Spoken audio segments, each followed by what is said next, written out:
Почитувани гледачи, добар ден. Слободен печат, утринска емисија. Што се проширени вени?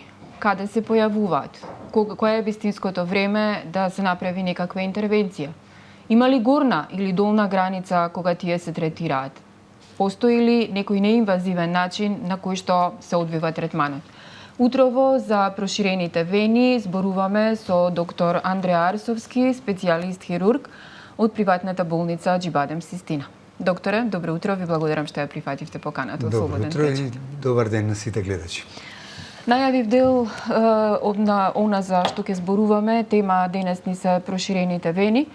Правите третман кој што се прави повеќе од 15 години во државава, кој се прави и во Систина. Зашто конкретно станува збор и како се третираат проширените вени? Проширените вени може да се третираат на повеќе начини.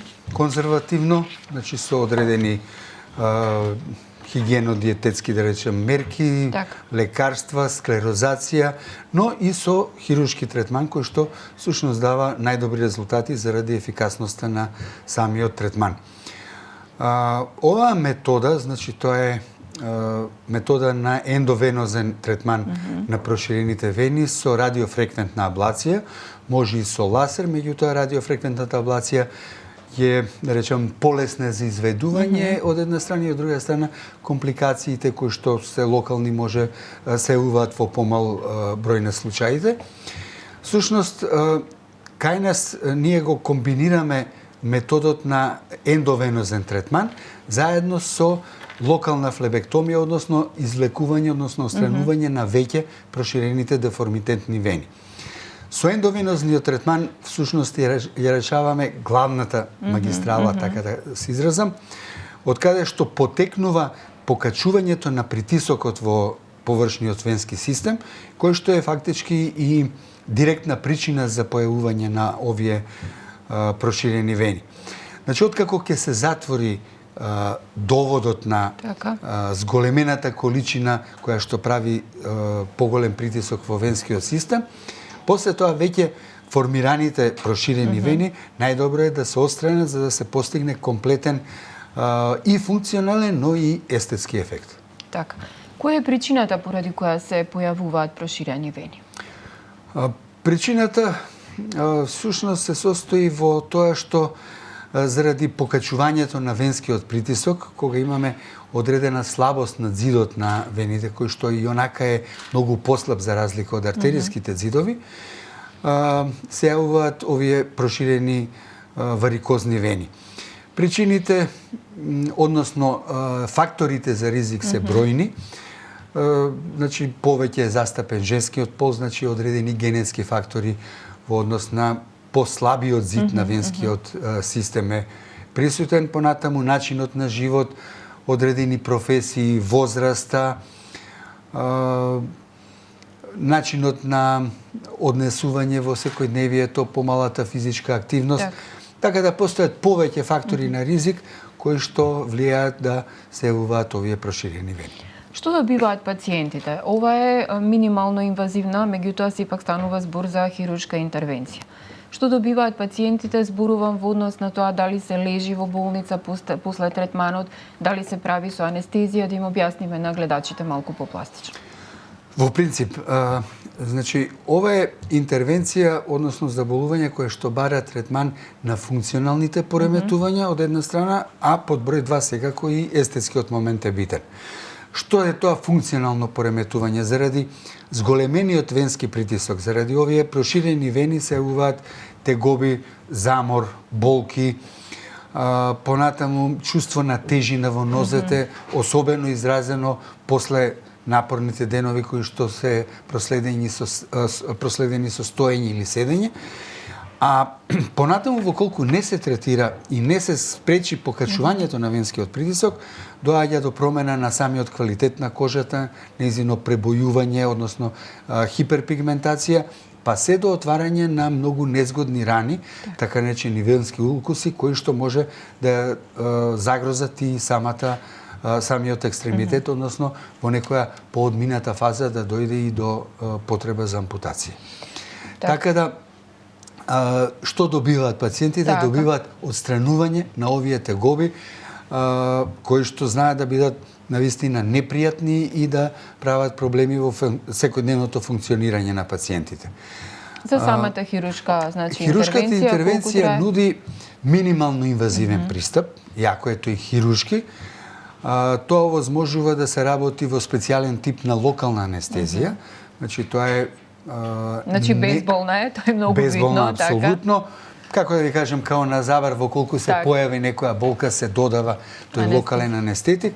Инаку тоа е специјална туминисцентна анестезија, се аплицира со една посебна пумпа, која што се аплицира на местата каде што ние работиме. Значи, не е тоа онаа спинална анестезија во кичма, што популарно се нарекува. Значи, тип на анестезија кој, ако ја аплицирате како што треба, малтене нема апсолутно никакви ризици. Инаку се аплицира секогаш под контрола на ехоколор Доплер.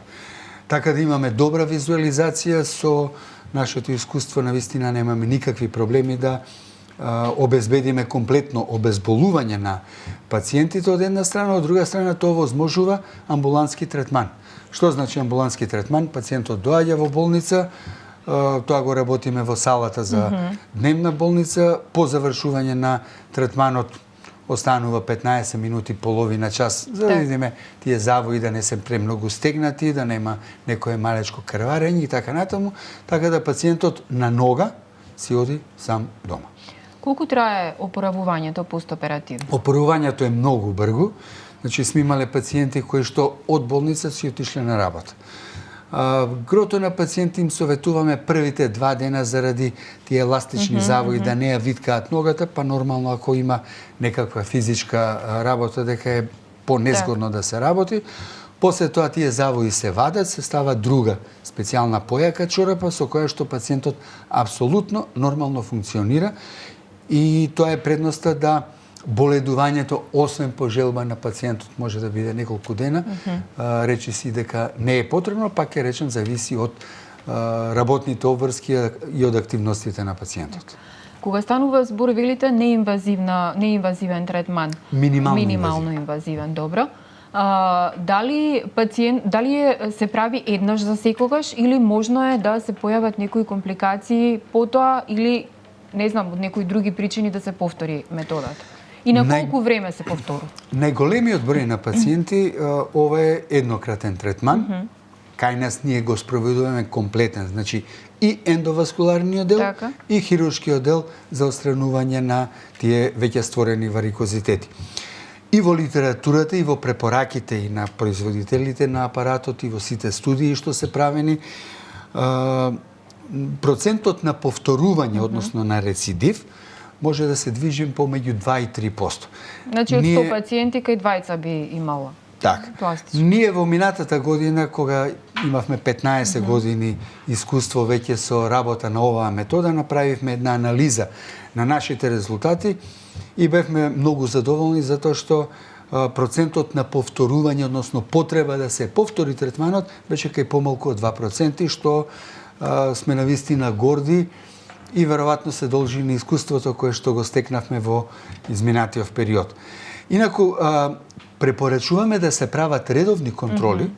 Првата контрола секако по 2-3 месеци и потоа еднаш годишно, да во колку се појави некаква повторување на тој процес, сме имали и одредени пациенти каде што доаѓа до одлепување исклучително ретко, меѓутоа без тоа го е опишано, значи, и во литературата и во упатствата за оваа метода.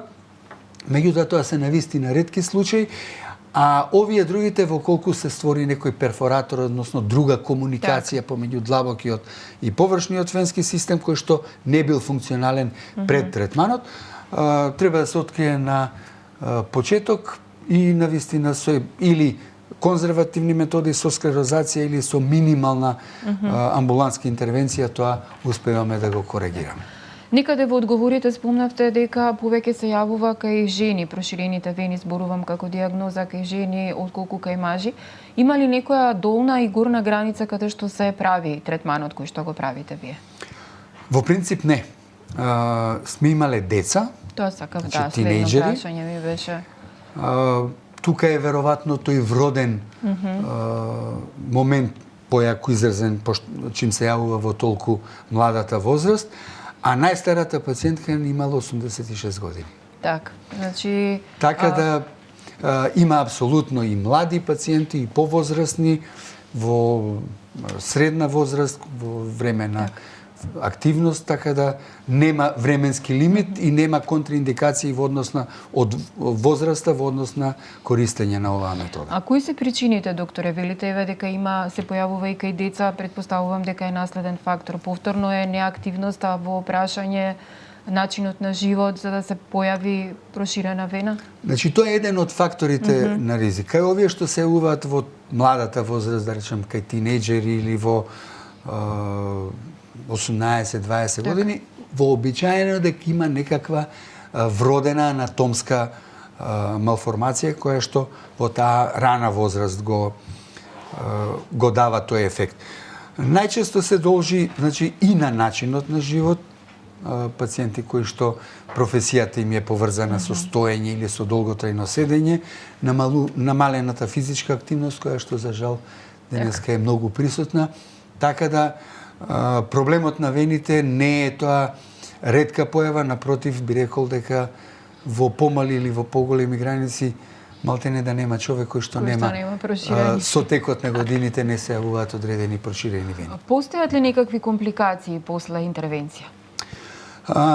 Волколку методата добро ја индицирате, значи дадете избор на пациентика кој што е добро да се користи, ако добро се применува, а тоа добро подразбира комплетно водење на самата процедура под ултразвук, под контрола на ултразвук, така да ние со колегата Јовановски тоа заедно тимски го работиме.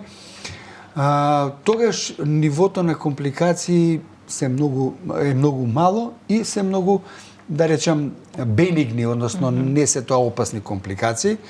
Она најопасна компликација, ако влезете со сондата во длабока вена па направите длабока венска тромбоза, ние за овие 16 години не сме имали таков случај. Меѓутоа во литературата тоа се опишани компликации. А другите компликации кои што се јавуваат најчесто е некогаш има оштетување на тие мали периферни нервчиња, од ова ја качува температурата и во колку тие нервчиња се во близок контакт со вените може да се јави неурит кој што најчесто е времен, после одредено време тој нерв се опоравува, значи на лесна болка или чувство на утрнатост во тој дел.